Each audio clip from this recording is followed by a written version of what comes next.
चिलचिलाती धूप में सैकड़ों किलोमीटर दूर से जब परीक्षा देने सेंटर पहुंचे तो मिली निराशा, हताशा और हर बार की तरह वही सड़ा हुआ सिस्टम।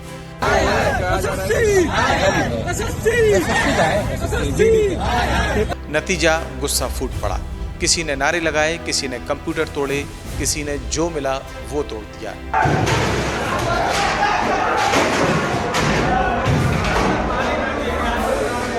परीक्षा तो मिली नहीं, उल्टे पुलिस के डंडे खाने की नौबत आ गई।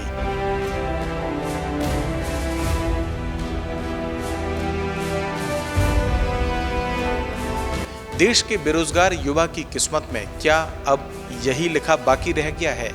परीक्षाएं ना हो गई, धक्का मार गाड़ी हो गई, मंजिल तक पहुंच गई तो ठीक, नहीं पहुंची तो 2-4 बार में पहुंचा ही देंगे साहब लोग। नीट और सीबीएसई की परीक्षाओं पर उठ रहे सवाल अभी शांत भी नहीं हुए हैं कि उत्तर प्रदेश और बिहार में कर्मचारी चयन आयोग यानी कि एसएससी की कांस्टेबल जीडी परीक्षा के दौरान अभ्यर्थियों का जबरदस्त हंगामा हो गया। वजह वही सिस्टम फेल। पहले बताते हैं उत्तर प्रदेश में क्या हुआ। उत्तर प्रदेश के प्रयागराज में उस वक्त अभ्यर्थियों का हंगामा हो गया जब परीक्षा केंद्र पर क्षमता से कहीं ज्यादा अभ्यर्थियों को बुला लिया गया।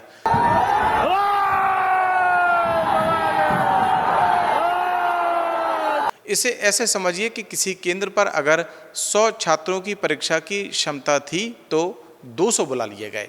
परीक्षा न दे पाने से नाराज अभ्यर्थियों ने परीक्षा केंद्र में जमकर तोड़फोड़ की, सड़क पर चक्का जाम लगाया और पूरे इलाके में अफरा तफरी मच गई। बाद में पुलिस ने मौके पर पहुंचकर हालात किसी तरह काबू में किए।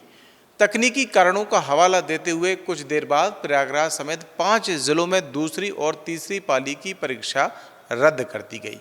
चिलचिलाती धूप में जैसे तैसे परीक्षा केंद्र पहुंचे छात्रों को जब ये जानकारी लगी तो उनका गुस्सा फूट पड़ा।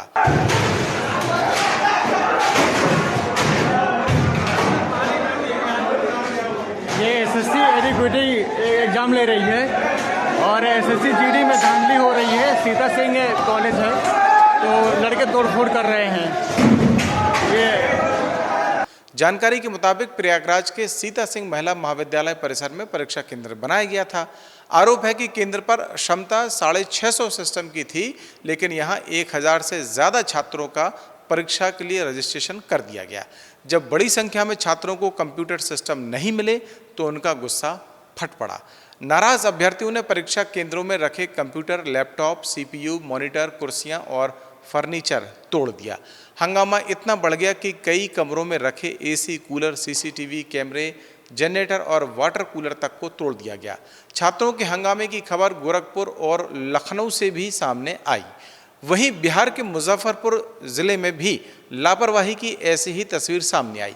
यहां परीक्षा रद्द होने की खबर मिलते ही छात्रों ने हंगामा खड़ा कर दिया।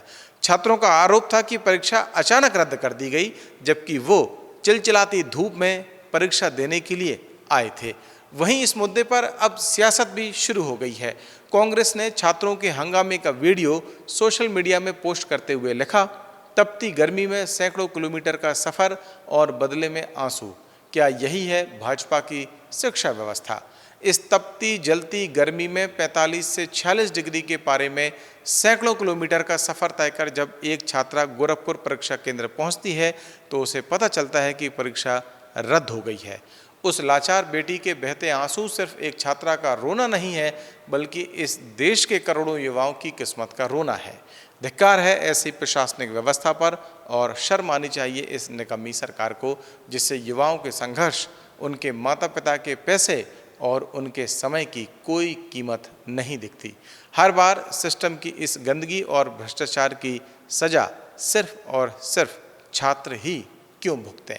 विपक्ष के इस आरोप को सियासत की वजह मान सकते हैं, लेकिन आखिर इसका जवाब देगा कौन कि बेरोजगार युवा जिसके पास नौकरी की एक उम्मीद है और माता पिता के पैसों से परीक्षा की तैयारी कर किसी तरह परीक्षा केंद्र तक पहुंचता है, और जब सिस्टम की नाकामी की वजह से परीक्षा नहीं होती तो इसकी जिम्मेदारी आखिर किस पर तय की जाए?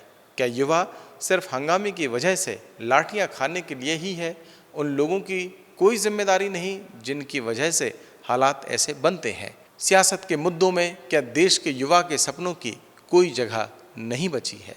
ये सवाल आज हर कोई पूछ रहा है। जाते जाते राहत इंदौरी साहब की 2 लाइनें याद आ रही हैं, नए किरदार आते जा रहे हैं मगर नाटक पुराना चल रहा है। अगर इस स्टोरी के बारे में आपकी भी कोई राय है तो कमेंट सेक्शन में आके हमें बताएं, और अभी तक अगर आपने द प्रेस हिंदी को लाइक और सब्सक्राइब नहीं किया है तो अभी करें, और मुझे दें इजाज़त। नमस्कार।